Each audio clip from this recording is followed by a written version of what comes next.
Oh, hi, sorry about that. It appears that who I am in real life doesn't always match the online persona that I like to give out. Yeah. Which is kind of strange, given that most books, dare I say it, the protagonist looks a lot more like an online persona than a real life person.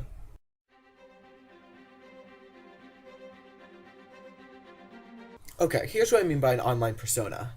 I mean that a lot of times you've got a main character where the reader just sees what the main character wants him to see. Namely, all of his good traits and none of his bad ones.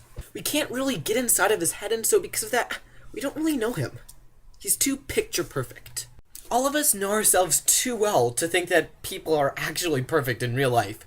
So I want to see some of that in your character, and not just in minor things. Look, I mean, if they're only imperfect in that sometimes they get angry or feel socially awkward or lose control, then here's the deal. It's not enough. Look, the problem is that everyone has those sorts of problems I just mentioned sometime or another. So it's a great first step to give them problems everyone has, but, well, it should be a first step. Not the last step you make in developing your character and make him a bit less picture perfect. In order to make a protagonist look really realistic and, dare I say it, inspiring, you need to go a step further.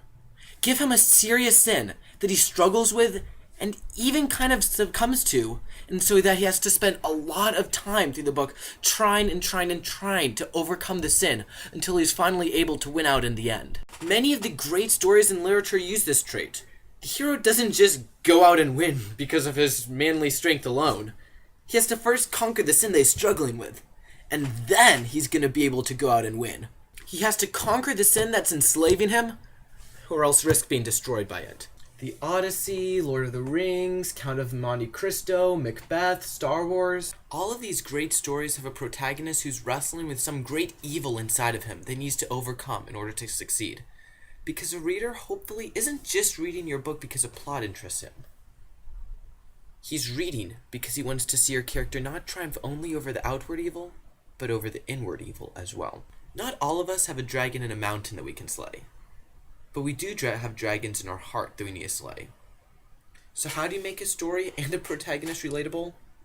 Show us that the protagonist has dragons in here that need to be conquered.